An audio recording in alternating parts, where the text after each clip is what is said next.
This episode is brought to you by Olive & June. And I'm a brand new fan of Olive & June because we're going to be talking about their gel polishes, which we're really excited to get. But prior to even this, like 2 weekends ago, Mats and I were out and he treated me to 2 Olive & June polishes that I painted my toes, and they look so good. I love painting my nails at home. As you know, Olive & June delivers up to 21 days of flawless wear with a high gloss shine that won't chip, lift, or dull. There's no damaging removal thanks to their new peel off base coat and salon speed soak off system. Say goodbye to the drama of gel removal. Olive & June's new gel mani system includes everything you need for a salon quality manicure in one box, and you can customize it with your choice of 6 gel polishes, which breaks down to less than $2 a manicure. There's a custom 5-finger LED lamp and the iconic poppy for easy painting with your non-dominant hand. They also have a high-performance cleaner solution,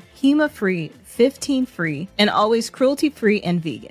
I used to be a huge salon manicure kind of girl. Like, I was getting my gel every couple weeks, and I have to say, like, when I stopped doing that, I realized how much more of my life I had back. Yeah, I have to be honest. I used to think that going to get a manicure and pedicure was relaxing, but I don't know what happened in the last few years, but it was a sudden shift. It does not feel relaxing anymore. It just kind of feels like I'm being pushed around and I have to leave. And that is why I switched to doing my nails at home. I have to say, I think I'm probably the most excited for the peel off base coat, because that has been like the thing that has stopped me prior to this from getting into doing an at-home gel manicure. Yeah, my nails actually got pretty damaged too because of all the scraping. And I asked him to stop doing that at the nail salon, and they're pretty resistant to that. So I like that I can be at home and, control that myself. I'm also really looking forward to all the shades that they have. They have 60 plus best-selling colors. I'm so excited. CV red is like that, like perfect orangey red, which is like my favorite shade to wear. Visit oliveandjune.com/blame me for 20% off your first Olive & June gel mani system. That's OLIVEAND.com/BLAMEME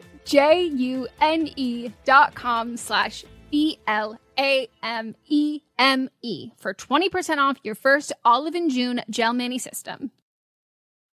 I am sure a lot of you have heard of Hormone Harmony by Happy Mammoth, the supplement that helps women maintain optimal hormone levels, with over 50,000 glowing reviews from women worldwide and 98% saying they'd recommend it to friends and family. Now you can take those results even further by pairing it with the prebiotic collagen protein. It helps to relieve occasional bloating, gas, reduce sugar cravings, and help you feel satisfied longer, boost energy, and help stabilize mood swings. And because your gut directly affects your hormones, improving your gut health can actually help your hormone harmony results so you can feel like yourself again. Happy Mammoth is dedicated to making women's lives easier, and that means using only science-backed ingredients that can be proven to work for women.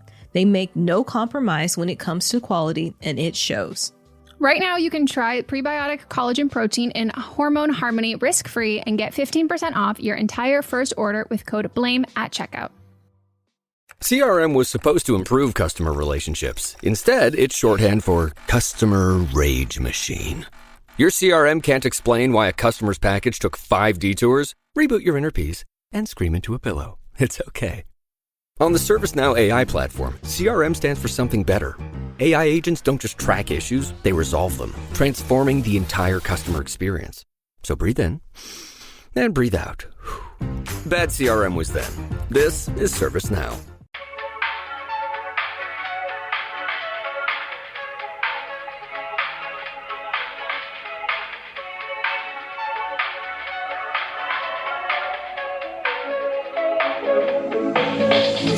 Hello, everybody. Welcome to a brand new episode of But Am I Wrong? Womp womp. Womp womp. This should be more of a celebratory noise. Womp womp womp. Woo woo woo. Womp womp. Don't sing AJR. That's what we just listened to? Yeah, you just Charlie Puathed that. You just redid the exact same chord progression perfectly. But that's a typical 50s. No, I know. I'm just saying that you Puathed it. But it's not poofing it if it's coming. They poofed it, but they took it before from the typical 50s. No, I'm saying Charlie Puth can just like recreate. I know who you're talking about. No, I'm saying, but you just did that. Oh.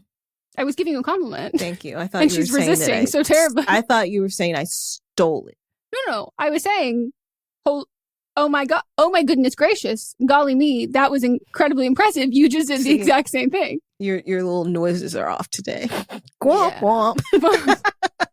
Facts. Sorry, I'm one big blister. Yeah, well, this is the first time I'm going to be seeing it. They're going to miss your explanation tomorrow. So you should restate what's going on with these crusties if you're on Patreon. So if you are watching on Patreon and you're like, ooh, what happened to her lips? Great question. Blisters. No idea what it's from. The way that sounds like Mox was like, what do you want to eat for dinner? Tacos? And I was like, ow. And everything he said, I was like, oh, that sounds so painful. Soft tacos will be fine. That's what I'm thinking. And just like less salsa. So I'm thinking I either had an allergic reaction to a lip balm, which has happened before, just not with this lip balm, or I accidentally put tretinoin all over my lips. And then, something happened. And then I made it worse because I was like, everything's fine. And I kept eating salty food and spicy food. And then blisters formed. And then by the end of the day yesterday, I was just mouth breathing and I couldn't close my lips together. And I had to take a Benadryl to go to bed. But the Benadryl helped. Yeah. It just makes you forget. Yeah. Pain? What pain? And short term and long term. Not supposed to keep taking it. With a lot of use. I just feel like we have to be specific when we're talking about over-the-counter medications these days. You're so right. So right. Yeah. So that if you take it too much, it's not good for people who have dementia in their family. And I'm like, oh, so what if I did that for a long time and then I stopped? Like, good now? I mean, because people are abusing it, like using it just as a sleep aid. Oh, that's what I was doing. Yeah. I mean, there was a time, I've spoken about this before, where every night, as soon as it was time for me to go to bed, I would just break out in hives. So I had to take it. But, once that stopped, I was fine. I was taking it. It was so weird. That was the weirdest time in my life. How old were you? It was since I've lived in LA. Oh, weird. I actually know another adult who the same thing happened. 10 years ago? Yeah, I know someone in their 30s where it just started happening. No, and then it just stopped. Weird. Bodies are weird. Mm-hmm. So, what is this show, Megan? This is a show where we talk about wrong people, wrong things, and the wrongness of the world. Gosh, there are so many options, so many things to pick from. So just know we are not ranking things when we're talking about them. It is what comes across our desk, what we think deserves, what we think we would enjoy talking about. And enjoy is usually a key word. There are some times where it's like, I really don't want to talk about this, but we gotta. But most of the time, if you think of like, oh, why aren't they talking about the world on fire? And they're talking about this other thing. Well, one of those things is more enjoyable for us to talk about, and we think for you to listen to. Yep. So, we've got 3 different segments on the show. We will explain each one before we get into that segment to not overwhelm you with information. But what you need to know is we want you to participate. And you can participate in a multitude of ways. You can write in for one of our segments, but the way that you can participate in every single aspect is voting on who you think was wrong in this episode. And that is over on our Instagram stories. We post stories with polls there, and you vote who you think was wrong. And then you write in why you voted the way you did. And we read those results along with your thoughts and feelings on our See You Next Tuesday episodes. And it's a fun time. Sometimes there's updates. So our first segment is But Am I Wrong? Where we pitch to the other and the audience either something in our own life that we want to know if we are in the wrong about, or it could also be a rant or a hot take. You're up first, Megan. Melissa, you know how hard it was for me not to talk about my real life this week? I was... that would be a very personal, but am I wrong? But we really don't do those that much anymore. I know. I was like, would I be wrong to? And then I was like, okay, how can I phrase it in a way that's not, would I be wrong to commit this crime? Would I be wrong to have the urge to do this? Would I be wrong? I think the way to do it is how we talked about it. Would I be wrong to manipulate and say that I'm coming and I'm not? That would be the way to phrase it. but I have to worry about my digital footprint. Mm-hmm. Mostly because I'm not ruling out doing it, so I don't want it to get. I don't want it to get spoiled. Also, now that transcriptions are a part of this, it makes it a lot less fun. I know, because they can just fucking Google the keywords, and I'm like, okay, let's not. Like, okay, and I want to restate that it's great for people. Totally. That in assisting people to read if they would prefer to read. I'm not being ableist. It's just it's the searchability of it. It's the searchability. If it was so that it was just native to the app, and you go not to Googling find it, better.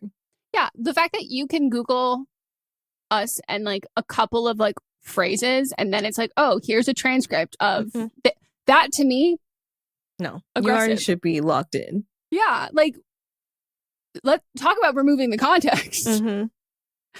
Okay, so instead, I just realized that there is, like, it's not like a total parallel to, like, my actual life, but there is an aspect of it that is not unlike it, and I didn't realize that until my hot take. Okay. And my hot take is, if the bride or groom dies before your wedding, you should get the venue fee back. I didn't know this wasn't a hot this was a hot take, because I understand more than I so understand like freelancing and all of that kind of stuff of like needing to have a deposit. And, this is the kind of place, like the same kind of world that we work in, where it's like we pay for our own health insurance. We don't have benefits. We don't have a company. And so like there are things that like you charge a premium or you do things that are not typical of like other jobs. And that's because you need to get a deposit, all of that kind of stuff. But for weddings, we've kind of like kicked a deposit out the window, and most of the time it's like you're paying up front before it happens, like almost the entirety of it, or like the vast majority of the bill. But this came to me because of something I saw about a Durham man who died 5 months before his wedding day, and the family is trying to get the deposit or the venue fee back. The deposit that was $18,000. So his name is Chris Perry, and he proposed to Kristen Seidel in Italy in 2024. And then when they were back home, they booked a historic venue. Okay, I'm having more questions. It's called the Cotton Room That's why I immediately was like, where is it? North Carolina. That's why. That was exactly my thought process. And then I Googled it and it said historic building. And I said, show me the outside. This is a warehouse. There's pictures of the outside. Oh, you it found looks them? more like a school. Yeah. Okay. It's on Google. Oh, yeah. It looks like a firehouse. Or a school. You're right. I understand why there's not more pictures outside. It's like a warehouse. It's not. It looks like a shipping yard. So, once back home in North Carolina, they booked the Cotton Room for an October 11th, 2025 wedding. So engaged in 2024, then October booked for their wedding. Then in May 2025, he collapsed and died suddenly. And they alerted the Cotton Room 2 days after he died, which to me, I'm like, oh my God, you didn't have, like that, give it a couple weeks, like in the sense of like, I was a venue I'd be like 100%, you don't even have to talk to me about it anymore. Like, that's just like, that's so fresh. And then immediately being like, okay, cool. We have to do this. Like, we have to go through the list of like, and that's what happens when people die. Like, you have fucking tasks and shit to do. And then having a wedding that you've already planned on top of that, like already dealing with the death and funerals, like so fucking much. And they alerted the Cotton Room within 2 days.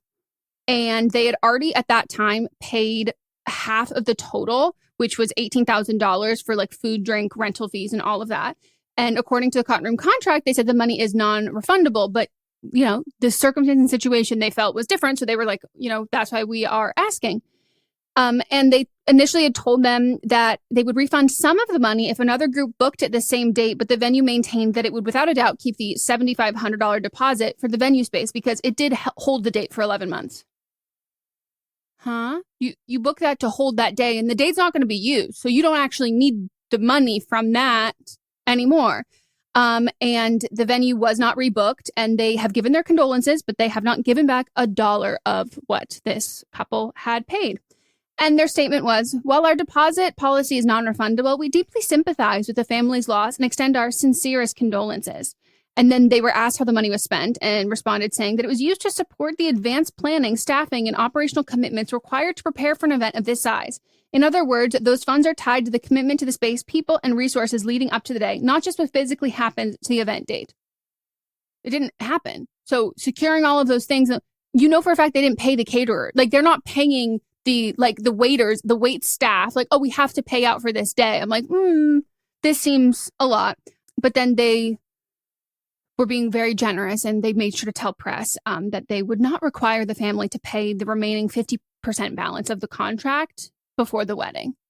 Because it was like, well, you're supposed to pay that after the wedding, and the wedding's not happening. So that's my take. Like, I understand like the price and the cost of all of these kinds of things, but like, if you're going to be like a stickler for that, I don't know, my conscience, like I would not be able to like keep that like level of money for that. Cause like, it's just something that you have to like keep thinking about all the time then. And the maximum, I'm like, okay, if you want to keep your deposit, $7,500. Okay. I still don't think that's cool, but like keeping all of that, yuck. Yeah. I think, this is tricky coming from like a business standpoint, because it was on the calendar, it was held. These people were expected to work that day, and it was like a few days before it was supposed to happen. No, not 5 months.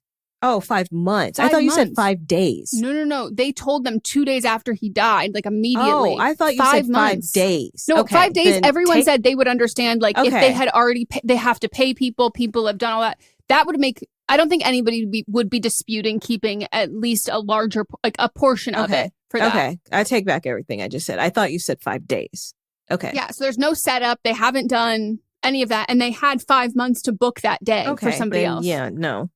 Then they had plenty of time because most of the people that would have been working there would have been like contract workers. Like vendors. A caterer would have been, I'm sure like, the caterers found another job in between there. Like most of the people did. Yeah. Yep. I take back everything I just said. To me, this is just like such an expensive PR move. Like, I think like there are certain things where it's like you're going to lose money from a business perspective, but it like from a goodwill perspective, you gain so much more in future business. Mm-hmm. For this, I'm like, that money that you got, you are now losing on future weddings and future events because people aren't going to book with you because they think you're a fucking asshole. Yeah. Yeah. And I also think if you're really controversial, I think if you are that strapped for cash and this is like it's so close from going under, I think that like having it be like weddings that you charge all of this kind of stuff for, like you need to start doing senior home events, you need to start doing all of this other stuff. But if it's like if one wedding will derail your entire financial thing, that you like lose your job and all of this kind of stuff, I'm just like, that's also poor planning. Because I'm sure they don't book out every single weekend. So therefore, just because somebody didn't book on that specific day doesn't mean that they didn't recoup the funds on a different day. Well, exactly. It's like, it's not like you have weddings every single day. And if it's one wedding that doesn't happen, you're like, we're screwed now. And I'm like, that doesn't make any sense. Yeah.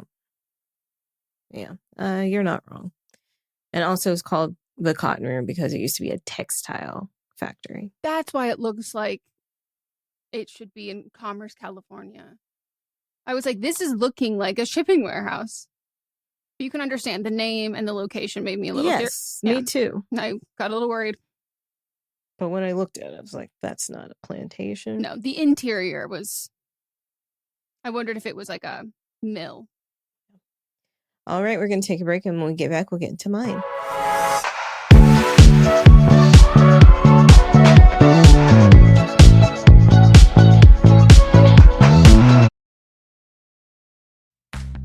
You chose to hit play on this podcast today. Smart choice.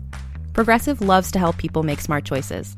That's why they offer a tool called Auto Quote Explorer that allows you to compare your Progressive car insurance quote with rates from other companies. So you save time on the research and can enjoy savings when you choose the best rate for you.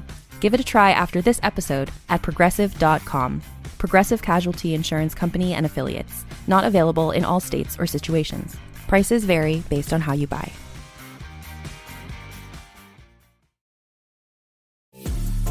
This episode is brought to you by Amazon Business. We could all use more time. Amazon Business offers smart business buying solutions, so you can spend more time growing your business and less time doing the admin. I can see why they call it smart. Learn more at amazonbusiness.com.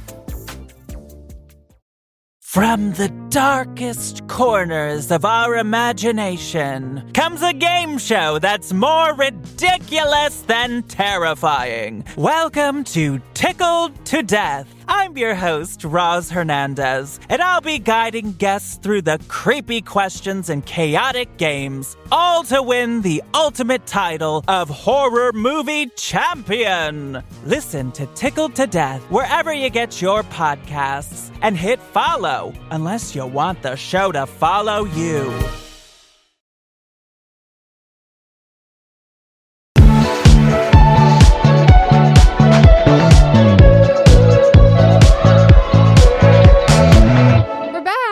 Tell me about it. Well, we're here, so that means we didn't get raptured. So that's what I'm speaking about today. The idea of the rapture is not this gentle, abstract theological concept. It's a powerful cultural phenomenon, one that drives fear, dictates political action, and costs people their peace of mind, their savings, and sometimes even their freedom. So my take this week is that thinking the rapture is coming is a clear-cut example of religious delusion. I know some people say psychosis, but that's not the correct term for this. So saying that it is religious delusion is not an attack on faith, but it's a critical analysis of a specific, modern, and often destructive set of beliefs. To call it a delusion is to recognize that it is a fixed, intense belief that persists despite overwhelming contrary evidence and historical reality. We will explore the delusion by examining its psychological profile, its recent history origins, and I want to specify recent, and the consistent failure of its predictions, and the real-world harm it causes. So let's first establish what we mean by delusion in this context. The research on religious delusions highlights several key maintaining factors. 1, grandiosity, the belief that one holds a unique, special status. You are not special. 2, internal evidence, anomalous experiences or mood states that serve as proof. And 3, resistance to change, fixed conviction despite evidence. The rapture narrative is the ultimate grandiosity of delusion. It centers on the conviction that you are the true, pure believers who will be instantly and physically removed from the earth, escaping the trials, tribulations, and suffering that everyone else, including your own non-believing family members and friends, will face. This belief is cemented not by verifiable external facts, but by a powerful internal emotional state, a feeling of knowing or a specific vision or prophecy, which counts as the internal evidence. It is a self-flattering, fear-driven delusion of exclusivity. One of the most powerful arguments against the rapture being a timeless core truth of Christianity is the fact that it is a theological novelty.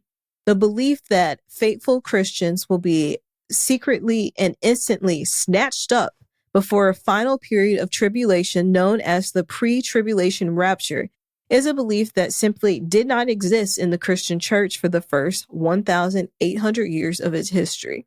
This specific doctrine, the dispensational premillennialism, was popularized by the English clergyman and the Bible teacher John Nelson Darby in the 1830s. There are actual photos of this man. So this is not an old concept. This is new.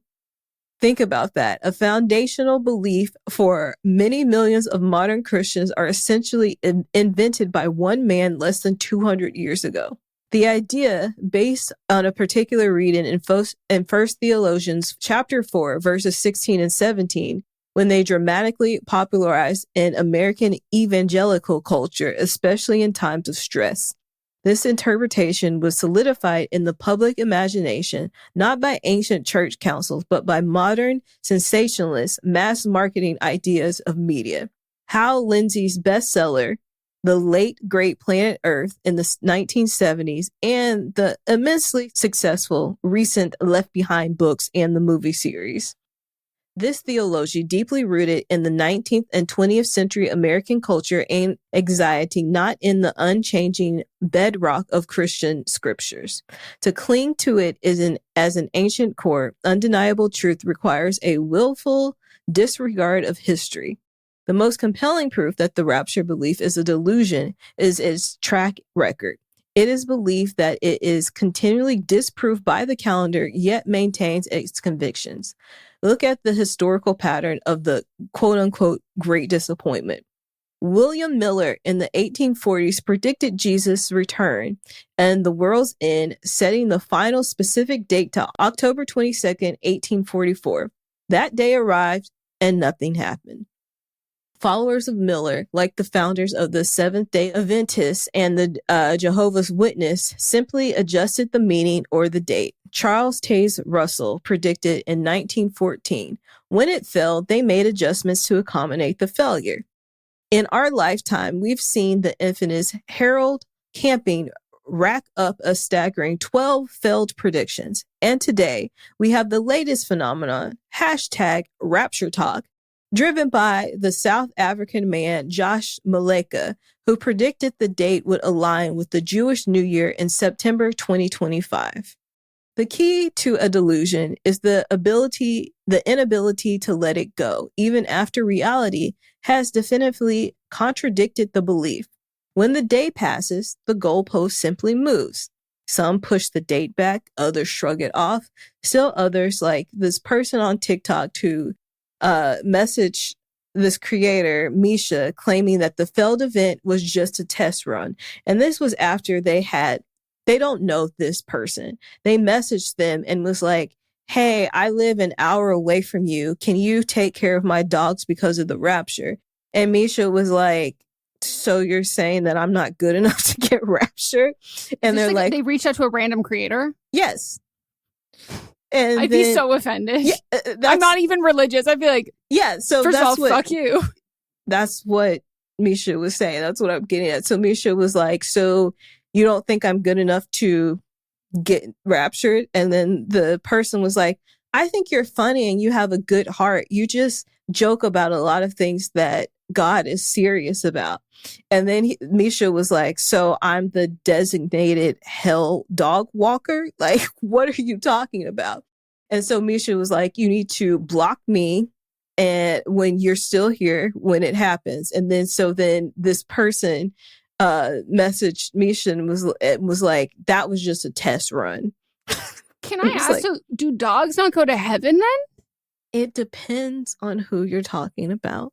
If you tell me that these like crazy religious white women who like love animals more than they love people, if they think that they're dogs, to me, I'd be like, this bursts a bubble in your whole fucking thing. Well, it's not just white people. And I'm saying, but specifically, the white women who love animals. Yeah, but I'm going to talk about even more people that are doing even worse things. So this core psychological mechanism of delusion, the belief structure, is a self-sealing, no amount of evidence, not 100 years of repeated documented failures can penetrate the conviction, because the conviction is rooted in internal feelings of grandiosity and the fear of eternal torment, not in observational reality. So the rapture is far from harmless. This specific religious delusion extracts a devastating price in emotional, psychological, and financial terms. Emotional trauma. Think of the children. Ex-evangelical Kelly Chaskin described lying awake nearly every night between the ages of 8 and 10, developing obsessive compulsive disorder and anxiety because she feared that she wouldn't make the cut and would be left behind as a child. Another shared the grief of feeling like they couldn't dream of the future because marriage, family, or career would be cut short. Then there's irrational actions. People who are selling their homes for $10,000, giving away cash to strangers, or laminating instructions for their bewildered neighbors. There's also this lady said that this woman that lived next to her gave up her children to CPS, Child Protective Services, believing that she would be raptured, but her children wouldn't. And then the lady was on TikTok, like, get my children back. This is a Black woman too. So that's why I'm saying it's like even worse things. Me, that like, yeah, like I know religious psychosis is like not the right word, but like the certain, like the differing levels of reactions, like you just said, the person who like stayed awake at night, like developing OCD and all of that, that like religion can be like such a comfort to people going through tough times or when their mental health is poor. But like if you also combine the wrong kind of religious like environment with like other mental, like your the reaction is just like that's so scary. Yeah. And then there's also control and fear. As there's one source that noted that a great way to keep people in line is to give them fear, and the stakes are very high, eternally high. Like you'll get tormented forever if you don't conform. And this prevents followers from asking questions, from exercising independent critical thought, and from engaging with the world in a way that seeks justice and mercy rather than an escape route. The belief in imminent rapture is a religious delusion. It is based on a modern, questionable interpretation of a scripture. It has a 100% failure rate across nearly 2 centuries and causes real, measurable psychological harm and financial distress. The repeated failure of the rapture is not a sign that we need to find a new date. It's an invitation to abandon this delusion internally. Our mission is not to look for an exit door to heaven, but to fully be present in the world that we live in and are given. Let us set aside the manufactured fear and the grandiosity of being chosen, and instead focus on the demanding, beautiful, and necessary work of improving this world that we live in right now. Flawless. Tell me if I'm off base, because my knowledge of religion is not extensive. But like to me, like you said, like trying to just like flee to heaven, like look for a back door or whatever, it is kind of giving immigrating to heaven for a better life in the sense of immigration. And like leaving? Well, it's not immigration, because the belief is that if you're follow Jesus, then you'll go to heaven regardless. But like, did you see the woman who was saying that she was like so worried about people who didn't believe in God, because she was like, you're going to be stranded here in this hellhole. Like that earth already was hell in her mind. And like, we have to go to heaven to have, like, that's where the good, like, that's where the good life is. It's so bad here. Got to get off this planet. Or I don't know if she said planet. I'm not sure what that aspect of it was.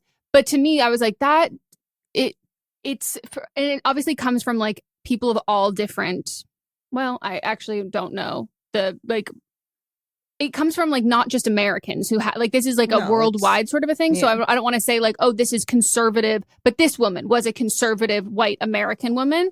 And it was just so odd for me to see someone who was like, God bless America profile, all of this like love America kind of stuff. And then being like, we have to get out of this. Like, this place is hell. And I'm like, this feels like reminiscent of like progressive people being like, I want to escape America. This place is like the worst or whatever. But I found it just so that she couldn't see the parallels between her describing this place as horrible is only okay when she does it, if there's a religious connotation to it. But the thing is that heaven is presented in a way is like, that is everybody's, like, if you're doing quote unquote the right thing, then it is your kingdom to inherit. So she's So like it's escaping not, from all the people. yeah, it's the people. It's Okay. not the place. And Okay, so okay. like with immigration, it's more so Yeah, the so- place. Not the circumstance of the situation, but the people is Mhm. that's why it's hell, Yeah. because all the people, and it will only get, in her mind, get worse because all of the good people Will be are gone. Will be raptured. ascending. Yes. So a better parallel for that would be believing in Jesus, but Jesus himself is an immigrant who was turned away. So that is where that parallel is. That makes sense. Yeah. That makes sense. I feel like every day I'm on TikTok and seeing things, I'm like, wow, I'm constantly just shocked, like not shocked, but like I'm just like constantly learning more about religious trauma and like how like the worldview for people like growing up with that, and like that's just like so scary, and the social media memification of it, and like watching these people like crash out in real time and then like never come back to their accounts. I'm like, this is so like, yeah, just wild.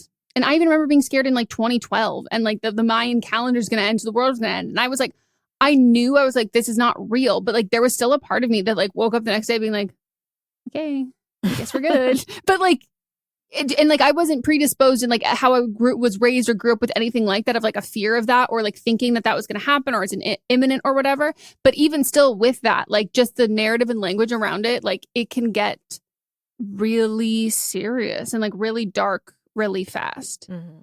So yeah, these people need help. I did see one person apologize.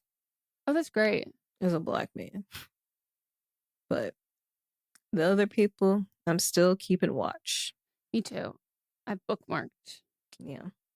And screenshotted some usernames. They need help. That's the thing. 100%. And like, I wonder what it's like to be those people's, like to be in community with those kinds of people. Like what, like those are your neighbors. Those are your, family members. Those are all that. Like, even if if it was like a cousin I hated who posted that, I would be like, I'd like call another family member and be like, hey, can you check on that? Like, it's concerning. And especially if they're in like an echo chamber of that with their community, that I get really worried for their kids. Yeah, I mean, that woman literally called CPS to pick up her own children. Which I have to say, of all the people to call, I'm glad you didn't call like a random like person who you think isn't going to go to heaven. Yep. Like that man and the dog. CPS is probably like, oh, for sure. I hear you. Thank you for calling, actually. Thank you. Yeah. Ugh. And then the neighbor that posted the video was like, I'm trying to get them back. And I was like, probably in the best place for them to be. I know the system is rough, but totally. There is a level of not doing well mentally to like self submit your, you know what I mean? Like, and I think in general we look at that. But also, like, children are deemed as like pure hearted. Yeah. So to think that you're going and your children aren't going is very messed up. Totally. Like there's layers to that aspect of it that I'm just like, oh, this needs to be. And also, like, we look at people who like check themselves into rehab as like, that's so great. You're being self-aware of this. And I think even to me, like calling CPS for that, they have to, I don't think they were like cognizantly thinking about it, but like in their subconscious, that was the right people to call. Because I doubt they're in community with people who don't agree with them, like religiously. So, wow, you're not wrong. And I learn more about this every day. Religion. And I mean, technically, I also learned a lot about the rapture this week too. Yeah. It sounds, phrasing wise, it feels, for all the pictures I've been seeing of people with like lights glowing and they're floating up like Sims when they die. Rapture sounds like Velociraptor, and it is giving a little more, like you said, snatch. Yeah. It's giving beaks and talons and. All right. Well, we're going to take a break. When we get back, we'll get into But Are You Wrong?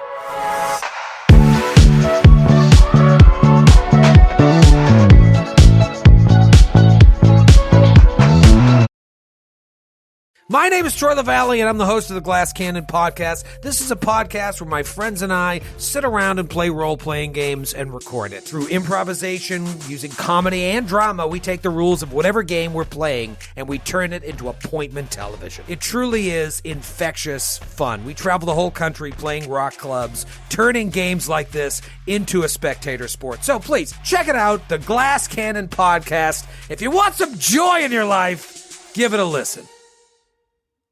There are vampires out there. They're beside you in the darkness, but what people don't understand is that they're not monsters. They're just going to work, living their unlives. But we are a dying breed. Those who came before me, they are fearful and are not content to sit back and just disappear. And they'll do anything to fix that. From the creators of Parkdale Haunt comes Woodbine, a podcast about monsters, dreams, and changes, those you want and those you never saw coming. Season 2 arrives September 24th, distributed by Realm. I'm Amy Nicholson, the film critic for the LA Times. And I'm Paul Scheer, an actor, writer, and director. You might know me from The League, Veep, or my non-eligible for Academy Award role in Twisters. We come together to host Unspooled, a podcast where we talk about good movies, critical hits, fan favorites, must-sees, and in case you missed them. We're talking Parasite to Home Alone. From Grease to The Dark Knight. So if you love movies like we do, come along on our cinematic adventure. Listen to Unspooled wherever you get your podcasts. And don't forget to hit the follow button.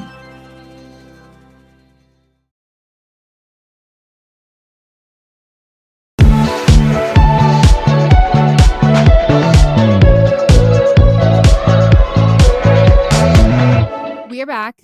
It is time for But Are You Wrong? This is where we read your circumstances, situations that you have found yourself in or are pondering, are spiraling about, not to put words in your mouth, and you want to know if you are in the wrong. And we will tell you. Also, we have opened it up if you have a hot take or a rant as well.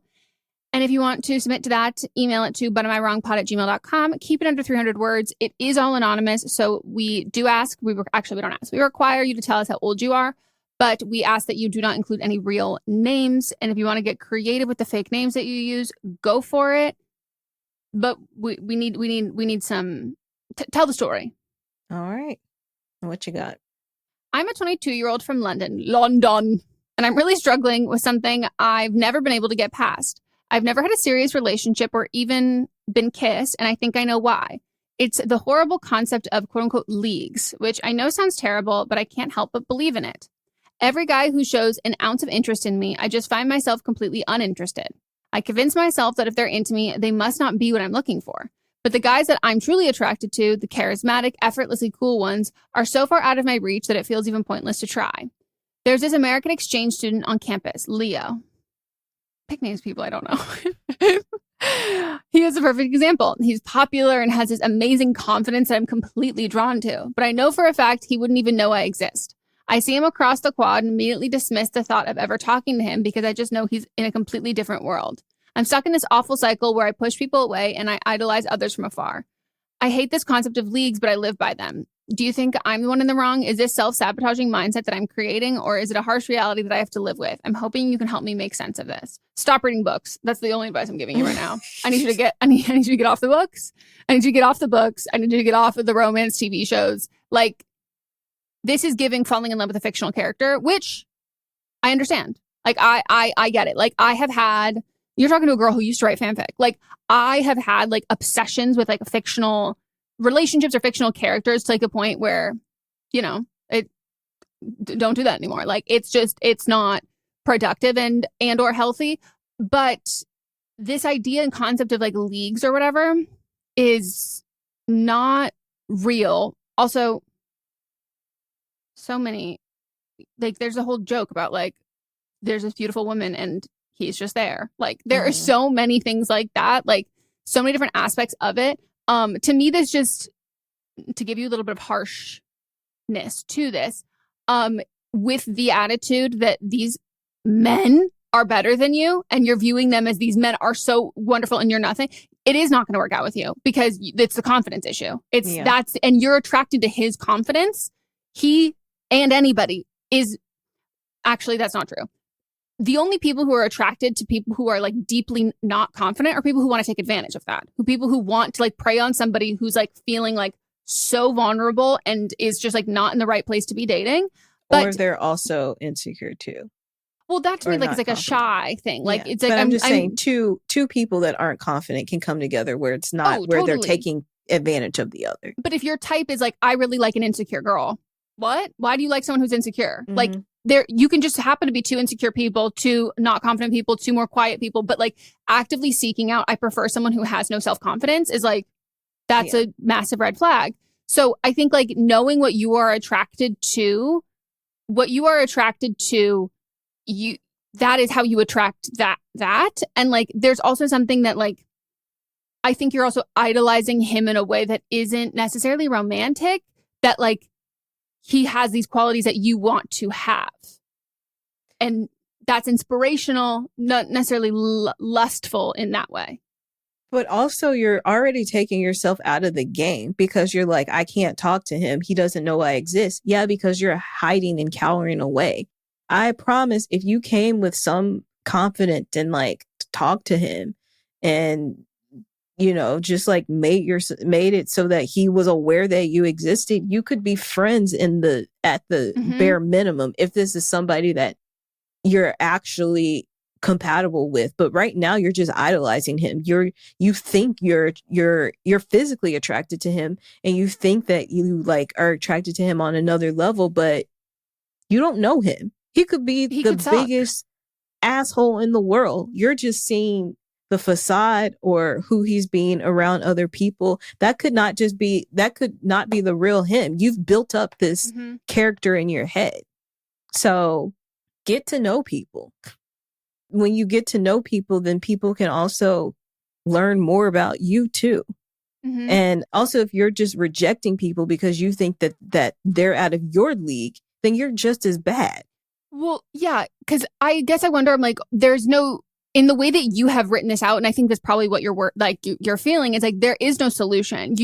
If someone is approaching you, you view that as that you are out of their league and you're not attracted to them. But then people who are out of your league, in your words, you won't go to approach. So who is in your league that you feel like, what is that? And then what is the solution there? Because if automatically, like if there's someone who you find attractive and they approach you, do you immediately be like, oh, they approached me, so therefore they must be not in my league? Like it just feels like it's so arbitrary that there is no real categorization of that. And like Melissa said, like you have to get to know people to know if you actually like them. Like, and if you're like really wanting to keep an arm's length distance to like every crush that you have, that's avoidance. And like I could say that from personal experience. Like it means that you can like project onto them personality traits and things that they are that like, and they can't dispute that because like they're actually not really in your life. And like, or it's an unattainable kind of crush or something that it doesn't actually have to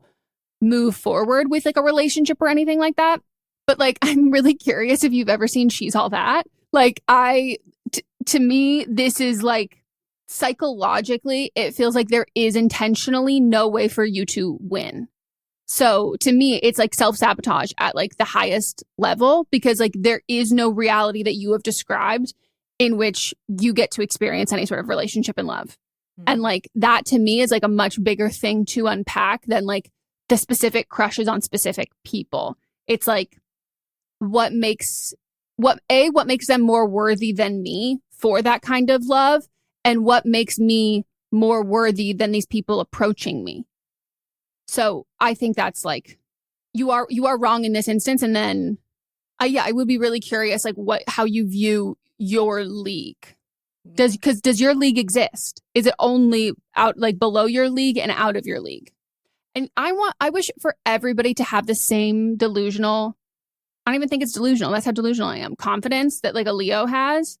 You know, and that people were like, name a celebrity that you could bag. And I was like, honestly, I could name the ones I probably couldn't.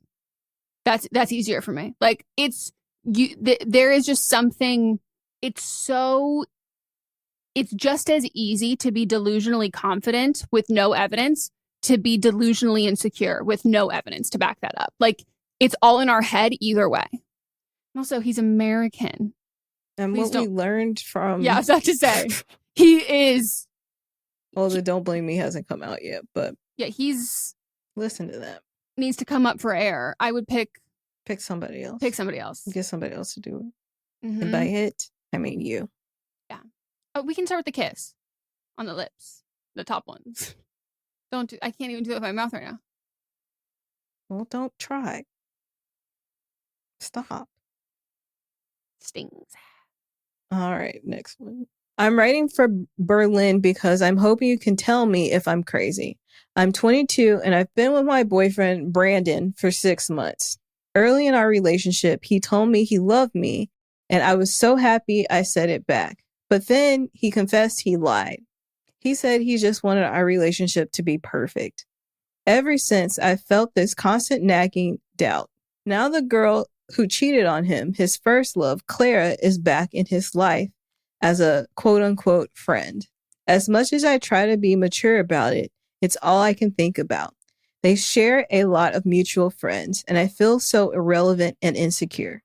He hasn't given me any reason to believe he's still in love with her, but my trust was already shaken by that lie from the beginning. Now I'm in a constant state of anxiety with this irrational fear that I'll never be as good as she was in his eyes. I'm worried that I'm overthinking everything, that I'm a mess of insecurities. Am I wrong to feel this way? Or is my gut right that something isn't okay here? Wait, are they still together? Yes. Okay. Why are you still together with a man that took back that he loved you? If you watch the video of me, there's a moment where I realized that you didn't include the X, and I went, hold up. And I literally am like, I had to reread all of that because I can't wrap my head around the fact of that.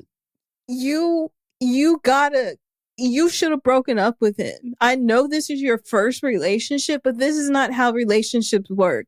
People don't say, I love you, then take it back and then stay together. And then you don't start talking to your ex that cheated on you that you were in love with. You gotta go. You gotta go. Trust your gut. You're not wrong. You're wrong for staying in this relationship. Get the fuck out. This is not your last relationship. Just because it's your first doesn't mean it's your last. And not to project onto you, I think you need new friends because the way that if my friend, this happened to my friend and they were like, we're still together, I would be like, no, you're not, because I have actually shipped him off to a different country.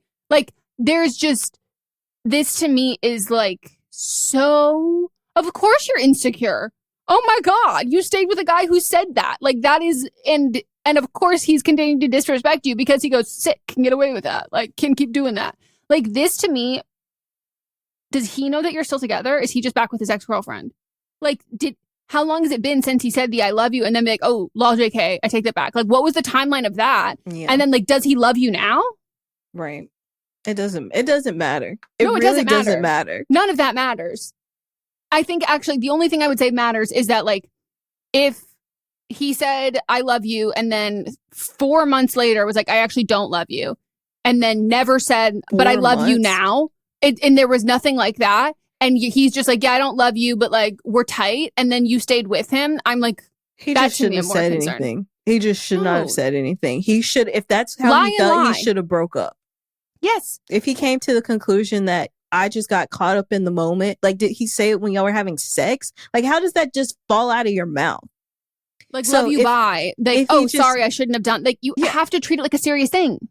So, because you said it back, and he just said, "Cool, yep, this is where we're gonna be right now." Or did he, like, think about it and he was like, "You know what? I actually don't say anything." No, if you're gonna stay with that person, that means that you think you will eventually fall in love with them. Just don't say anything or break up. There's, like, no reason to tell this person and, like, have them go fucking crazy.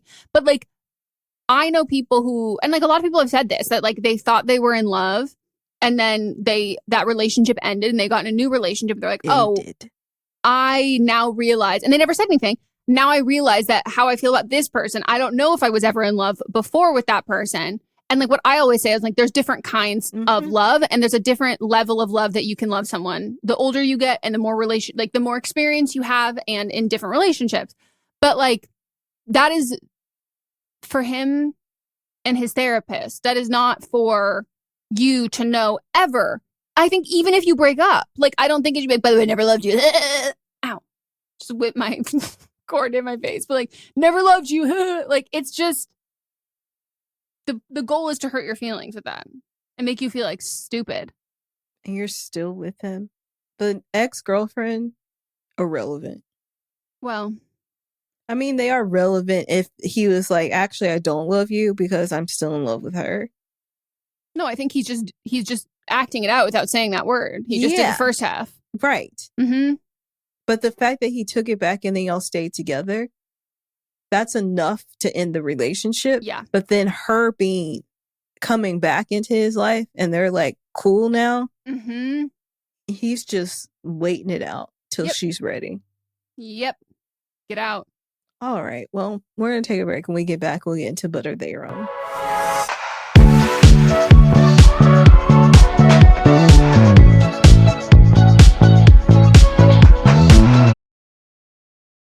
Are you looking for a movie review show where the critic is at the top of his or her game, meticulously breaking down and explaining exactly why a film does or does not work? Well, good luck with the search, because we're having fun here on Adam Does Movies. Each and every week, I hit the big blockbusters, I cover the streamers, and I even toss in some movie news for fun. Check out the show on Spotify, on Apple Podcasts, on YouTube, and hopefully, we can do movies together. Hot. Hey, Michael. Hey, Tom. So big news to share, right? Yes, huge, monumental, earth-shaking. Heartbeat sound effect big. Meat is back. That's right. After a brief snack nap. We're coming back. We're picking snacks. We're eating snacks. We're rating snacks. Like the snackologists we were born to be. Meat is back. Mike and Tom eat snacks. Wherever you get your podcasts. Unless you get them from a snack machine, in which case, call us. Call us. Hi, I'm Brandy Basanti. For the last 15 years, I've starred on one of the most successful reality shows of all time, Storage Wars. On my new show, The Real Reality, my guest and I will reveal the real story of what it's like navigating fame and notoriety. We will explore their unique story, what really happened on and off camera, how becoming famous has truly impacted their lives, and what their vision is for their future. This is The Real Reality. Subscribe now wherever you get your podcasts.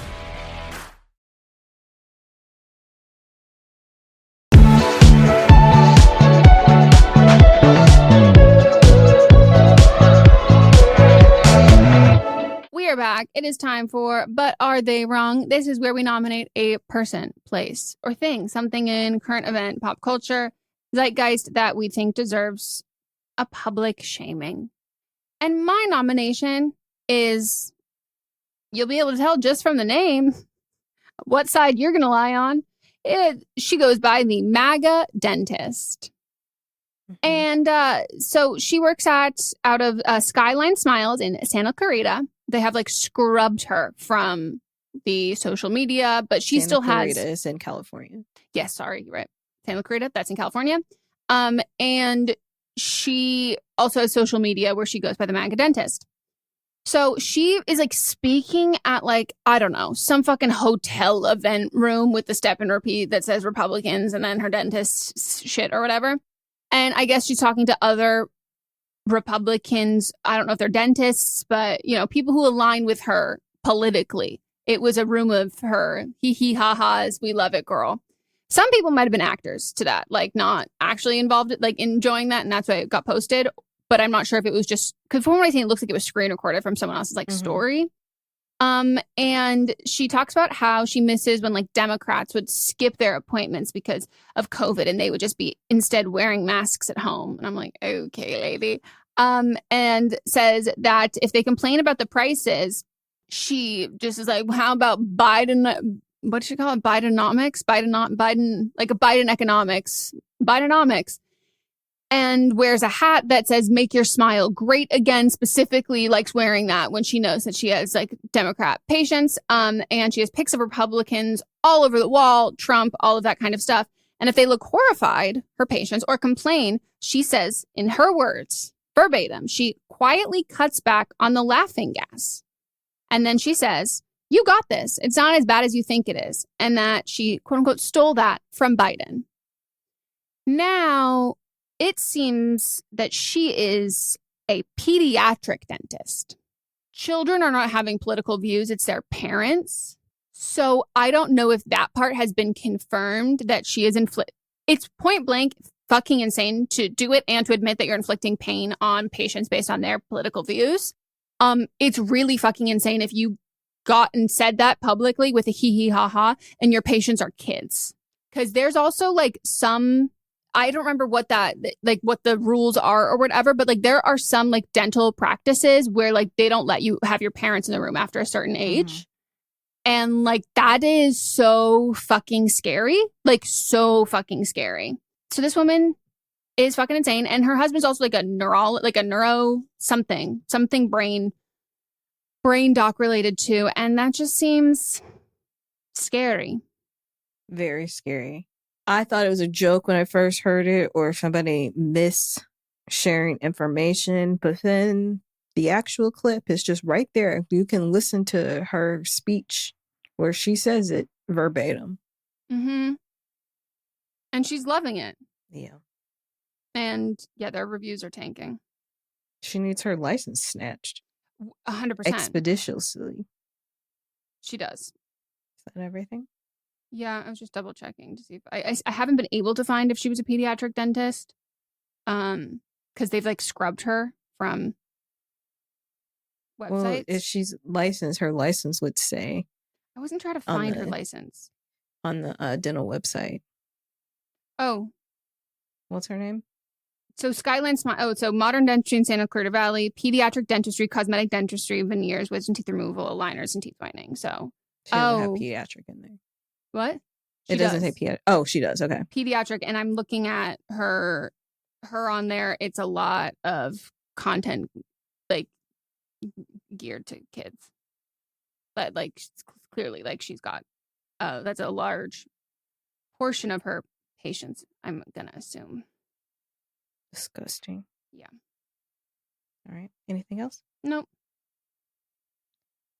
Mine also involves children. And so I want to talk about the school, Arrowhead Union High School. The students don't have the right to use the bathroom when they want to. So they have this new thing called electronic hall pass system known as ePass, and it's been implemented at the school. And the technology itself is in use at other schools without the issue, the way that Arrowhead is using it. And the way they're using it is deeply concerning. The school has imposed a strict limit that students are restricted to either use the bathroom. You either get 3 visits per day or 7 a week, whichever comes first. And this policy was what they thought it was designed to do was to target a few children, a few students, and punish the students. Then they say it's like a safety violation to improve learning and to minimize inappropriate behavior. But can we truly say a student who is forced to hold their pee or shit or whatever they're doing, or even like they're on their periods, how is this maximizing their learning? Can a student who is afraid to use their last pass for the week really be focused on their education? So some of the students have spoken out directly and gone to the school board about this. JP Mullen, a cross-country athlete, points out that the system penalizes him for staying hydrated for his sport. He says, say I drank a lot of water that day and I try to go to the bathroom 2 periods in a row. You just can't go. It's messed up. Another student, Gabby Eggers, notes that if you have extenuating circumstances, the system doesn't care. The message this sends is that a student's basic human needs are less important than an administrative quota. It tells them that their bodies and their health are not their own to manage. And the irony is that other schools are using the exact same technology, have found it effective without these arbitrary caps. Pewaukee, not sure how to pronounce it, Pewaukee High School, for example, allows students to use the pass as often as they need. They've proven that the problem is not the technology, it's the policy. So what they're doing is using it more so just to track where the students are. That makes sense. Right. And instead of policing them when they can't use the bathroom. The idea that the only way to address vaping or loitering or, having sex in the bathroom is to deny everyone the basic right to use the bathroom is a heavy-handed, one-size-fits-all solution. It creates an environment of distrust instead of one that fosters responsibility. Yeah, that's insane. And I say this as someone who, like, my ADHD was, like, not treated at all in high school or in any time growing up. And so much of my anxiety is ADHD. Like, so much of it is. And because it was like, I'm different, I'm weird, like there's something wrong with me. And like, I was so hyper aware of like everything I said, everything I did and all that. I would never go to the bathroom in school. I would never, it would only be between classes and it'd be like before lunch, but like I would never go to the bathroom if there's like a lot of people there. I literally have never I never like shit at school once in my life. Like I even like peeing and stuff, like I would be so too anxious to raise my hand to like get out of class and go to the bathroom unless like we had a teacher. The only way that I would like do that is if we had a teacher who I knew was like cool and like lenient about it. And specifically if they had a bathroom pass that was like by the door and you didn't have to ask and you could just go and come back. But like making this like this whole thing of pressure and this whole idea, you now have kids who are not going to go, just not even because like, oh, I don't want, just the anxiety of even using one of them, like you said, of being like, well, what if something else happens for that? Or just like, I don't want to get in trouble. And there's this fear of consequence. And like, what the fuck is that consequence for this? But I just think this is insane. Like, just fucking insane. And were all those quotes, were those all students at the school? Yeah. Mm-hmm. Incredibly well. They went spoken about the this school board and to the principals and stuff and spoke to them. Yeah, like that was incredibly impressive. And also I hate loitering. What the fuck is standing around? God forbid someone stand. God forbid. And like I just like kids will do bad shit wherever, but if you deprive them of basic necessities, guess what? They're going to do worse shit. They're going to do so much fucking worse shit. Yeah. And if you make there a consequence for something, and that's always been my biggest thing, if you make a disproportionate consequence to an action, which involves separating kids, because it always fucking does, of ending kids in juvie, you then put kids with other kids, all kids who have done quote unquote bad things to different varying degrees of all different things. Now you have them together, isolated, told they are bad, told they are different than everyone else. You know what they're doing? They're talking to each other about the shit they've done. You know, they're getting each other into other shit because you've been telling them that they're bad and they're unfixable. Yep. Exactly. And then it's like you have to be separate from your other classmates because you're going to turn them bad. Huh? No one comes out of that being like, yeah, I feel like I really learned a lesson or I have grown from this whatsoever. It's like, no, I felt I was categorized into something. And so then it was like, okay, if I'm bad, I'll be bad. Makes me so mad. But it's fucking stupid. Well, that's our episode. Join us on Tuesday for See You Next Tuesday. On Thursday, we've got Don't Blame Me. Friday is Fisting Friday. All right. And we will circle back. Bye-bye.